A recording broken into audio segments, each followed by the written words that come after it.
Last March, Archbishop Carlo Maria Vigano dined on the outskirts of Rome at the home of a conservative Italian Catholic journalist. Over pasta, fish and white wine, the prelate poured out his concern for the future of the Roman Catholic Church. It was the start of about 5 months of contacts and collaboration between Vigano and several conservative journalists and media outlets that would lead to one of the greatest crises for the Church in modern times. Sponsored in a bombshell statement published last weekend when Pope Francis was in Ireland, Vigano, the former Vatican ambassador to Washington, urged Francis to resign on the grounds he knew for years about the sexual misconduct of an American cardinal and did nothing. The full extent of journalists' involvement in the statement, from conception and editing to translation and publication, emerges from a series of Reuters interviews that reveal a union of conservative clergy and media aimed at what papal defenders say is a campaign to weaken the reformist Francis's pontificate.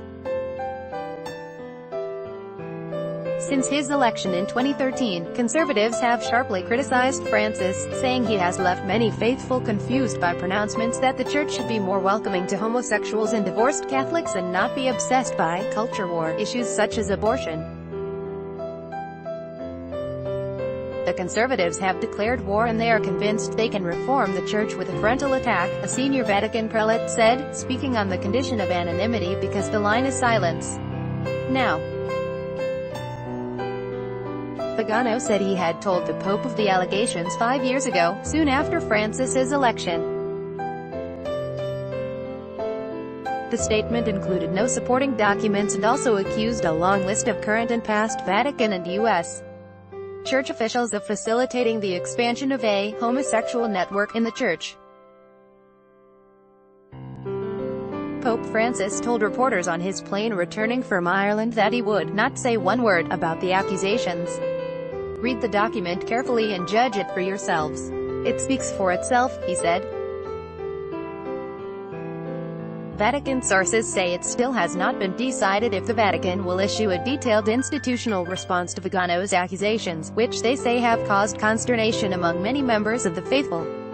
Unprecedented attack on Pope Vigano's move, an unprecedented attack on the Pope by a Vatican insider, was the latest blow to the credibility of the Church. 2 weeks ago, a grand jury in Pennsylvania released the findings of the largest ever investigation of sex abuse in the U.S. Catholic Church, finding that 301 priests in the state had sexually abused minors over the past 70 years. Dinner with Vigano in March was held at the home of Aldo Maria Valli, a journalist who covers the Vatican for Italian state television RAI, publishes a conservative blog and has written several books. Valli writes in his blog that he had several other meetings with Vigano, including a second dinner in Valli's home in August to discuss the topics of the statement. He says Vigano arrived at their last meeting in a secret location, wearing sunglasses and a baseball cap, unusual headgear for an archbishop. 22. Vigano went to the home of Marco Tosatti, a longtime Vatican journalist who writes for conservative publications and runs his own blog that is highly critical of Francis's papacy. Tosatti said he helped Vigano rewrite and edit the statement during a 3-hour meeting. Valli told Reuters Tosatti then sent him and other selected journalists the final version. Valli told Reuters there is clear division between his work as a television journalist and his personal opinions in his blog and books. Pushing the button, the statement surfaced on August 26, 4 days after it was dated. Interviews with those involved show its publication was coordinated in consultation with Valli, Tosatti, the National Catholic Register in the United States and Italy's La Verità, both conservative newspapers that criticize Francis regularly. It was translated into English by Diane Montani of the conservative Life site News, which published it at the same time and often carries full texts of speeches by Cardinal Raymond Burke, one of the Pope's fiercest critics.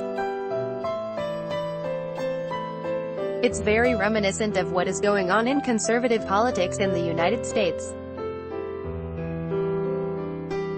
It's the same playbook, said David Gibson, director of the Center on Religion and Culture at Fordham University in New York. He was alluding to the close relationship between President Donald Trump's administration and conservative-leaning news outlets such as Fox News. Tosati told Reuters there was no conservative conspiracy behind the statement and that its publication was delayed because it had to be translated in several languages. He said it was a mere coincidence that it was published during the Pope's trip to Ireland, where sexual abuse by the clergy was a main issue. But Valli says in his blog that its release was specifically timed so that it would come up during the Pope's in-flight news conference from Dublin to Rome. Experienced Vatican journalists such as Valli and Tosati understand that the papal plane is a rare chance for reporters to ask the Pope questions. Another journalist who received the statement also confirmed that Vigano, who is now in hiding in an undisclosed location and issues statements through Valli, wanted it published while the Pope was in Ireland.